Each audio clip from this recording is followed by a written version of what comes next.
Hi guys, welcome to my channel PRP డియో reviews. ఈరోజు మేము రివ్యూ ఇవ్వబోతున్న movie Tiladanam, Telugu drama film starring by HG Dattatreyam and supporting రోల్స్లో మనకు బ్రహ్మాజీ అండ్ తనికెళ్ళ బర్ని, అన్నపూర్ణమ్మ గారు కూడా యాక్ట్ చేయడం జరిగింది ఈ మూవీలో. And director by KNT Sastri గారు.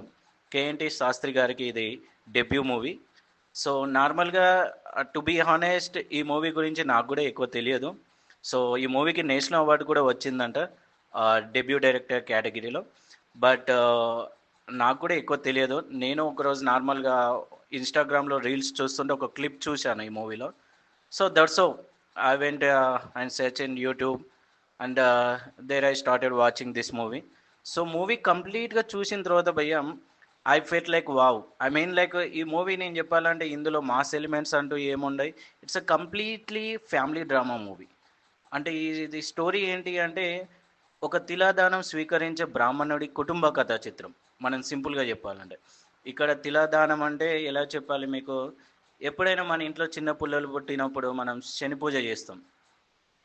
అండ్ కొన్ని అశుభ కార్యక్రమాలు కూడా చేస్తాం కదా.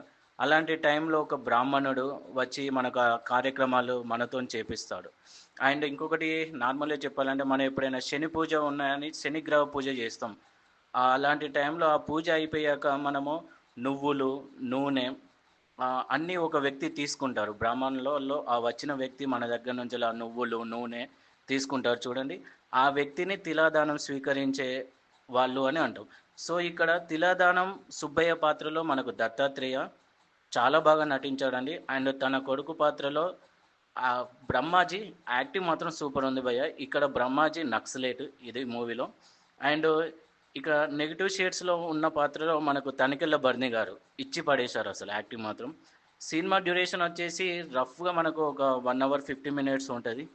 అండ్ ఇది ఒక సోషల్ మెసేజ్తో కూడిన మూవీ. ఎలా అంటే జనరల్గా మనం మన సమాజంలో కుల వ్యత్యాసంతో మనుషుల మధ్య విభేదాలు, ఒక మనిషి అంటరానితనంలో ఉన్నప్పుడు మరో మనిషిని ఎలా అంటే కించపరచడం చూస్తుంటాం. కానీ ఇంకా లోతుగా వెళ్తే ఇద్దరు ఒకే కులానికి కానీ మతానికి కానీ చెందిన వ్యక్తులు వాళ్ళలో వాళ్ళని కూడా కించపరుచుకుంటారు.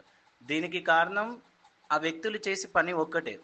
సేమ్ ఇదే మూవీలో మనం తీసుకుంటే ఒక బ్రాహ్మణుడు ఏమో అశుభ కార్యక్రమాలు చేస్తుంటాడు, ఇంకో బ్రాహ్మణుడు అదే శుభకార్యాలు చేసే బ్రాహ్మణుడు. సో తిలాదానం సుబ్బయ్య గారిని అతని పేదరికాన్ని, స్థితిగతుల్ని ఎంతో నీచంగా చూస్తుంటారు ఈ మూవీలో. సో ఇక్కడ సుబ్బయ్య వచ్చేసి అశుభకార్యం చేసే అతను, తనికెళ్ళ బర్ని వచ్చేసి శుభకార్యాలు చేసేవాడు. సో వీరిద్దరి మధ్యలో వచ్చే ప్రతి ఒక్క సీన్ మాత్రం స్టాండౌట్ ఉంటుంది. అండ్ మెయిన్ కాన్ఫ్లిక్ట్ వచ్చేసి సినిమాలో మాత్రం మనకి ఇక్కడ ఫాదర్ అండ్ సన్ మధ్యలోనే కాన్ఫ్లిక్ట్ ఎక్కువ ఉంటుంది. ఇక్కడ ఎలా అంటే ఒక బ్రాహ్మణుడు అతని కుటుంబం కోసము అతని ట్రెడిషన్ని ఫాలో అయ్యే బ్రాహ్మణుడు. And at the same time అతనికి పుట్టిన కొడుకు బ్రహ్మాజీ, అతను మాత్రం రివల్యూషన్ ఐడియాలజీ నక్సలైట్గా మారడం. సో ఇక్కడ ట్రెడిషన్ వర్సెస్ రివల్యూషన్ ఈ కాన్ఫ్లిక్ట్ పాయింట్ చాలా బాగా సెట్ చేసుకున్నారు. అండ్ వారిద్దరి మధ్యలో సెకండ్ హాఫ్లో ఒక సీన్ ఉంటుందండి ట్రెడిషన్ వర్సెస్ రివల్యూషన్ మీద. ఆ సీన్కి మాత్రం గ్యారంటీ చెప్తున్నా ప్రతి ఒక్కరికి somewhere they felt sad. And మీరు ఈ సినిమా చూసి మాత్రం చాలా అర్థం చేసుకుంటారండి. ఎలా అంటే ఇలాంటి సిచ్యువేషన్స్ మన లైఫ్లో చాలానే చూస్తుంటాం. ఏదో ఒక స్టేజ్లో అసలు ఈ తిలాదానం ఏంటి, ఆ ఆ తిలాదానము ప్రాసెస్ చేసే బ్రాహ్మణుల లైఫ్ ఎలా ఉంటుంది, ఇదంతా మనకు గ్యారంటీ మన లైఫ్లో ఆల్రెడీ మనం చూసి ఉంటాము. అండ్ ఇప్పుడు ఈ మూవీ చూస్తుంటే మనం బాగా ఈజీగా కనెక్ట్ అయ్యేది కూడా మెయిన్ దానికే. ఇలాంటి థింగ్స్ మనం ఆల్రెడీ మన లైఫ్లో చాలాసార్లు చూసి ఉంటాం కాబట్టి మనకు మూవీ కూడా పెద్దగా ఏమో డిస్ట్రాక్ట్ అవ్వడానికి ఏముండదు. సో ఇది ఎప్పుడు ఒక కమ్యూనిటీలోనే కాదు, ఇలా ఒకరిని కించపరచడము, అతడు చేసే పనిని మనం తక్కువ చేసి చూడడం అన్ని కులాల్లో ఉంటుంది. మన కులం వాడే అయినా మనకంటే చిన్న పని చేస్తే అతన్ని దూరం పెట్టడం సమాజంలో తరచూ చూస్తుంటాం. అసలే కుల వ్యవస్థలో చూస్తున్నారా బాబోయ్ అంటే డిగ్నిటీ ఆఫ్ లేబర్ని ఏమాత్రం గౌరవించకుండా ఇంకా చంపేస్తున్నారు. నన్ను అడిగితే కులం కాదు అండి అడ్డంకి. ఫస్ట్ డెవలప్మెంట్కి డిగ్నిటీ ఆఫ్ లేబర్ అనేది ఉండాలి. ఫర్ ఎగ్జాంపుల్ పానీపూరి బండి వాడికి మనం గౌరవం ఇవ్వకపోయినా పర్లేదు, కానీ ఆయన చేసే పనికి గౌరవం ఇవ్వాలి.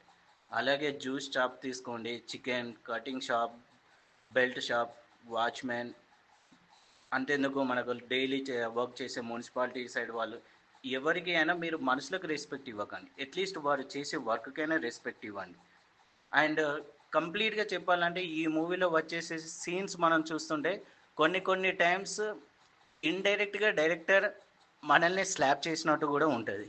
సో, దట్స్ ఇట్ అండి. నేను ఇంకా ఎక్కువ చెప్పలేను ఈ మూవీ గురించి. ఎందుకంటే ఇది గ్యారంటీ మూవీ చూస్తేనే మీకు ఎండ్ కార్డ్ పడే అప్పుడే మీరు రియలైజ్ అవుతారు. ఈ మూవీ ఆ డైరెక్టర్ ఎందుకు తీశాడు అండ్ ఈ మూవీకి నేషనల్ అవార్డ్ కూడా ఎందుకు వచ్చిందో మీకు గ్యారంటీ అర్థమవుతుంది. So, please watch this full length movie in YouTube channel. And ఇలాంటి మరిన్ని రివ్యూస్ కోసం please subscribe my channel. Thank you. Bye bye. జై హింద్.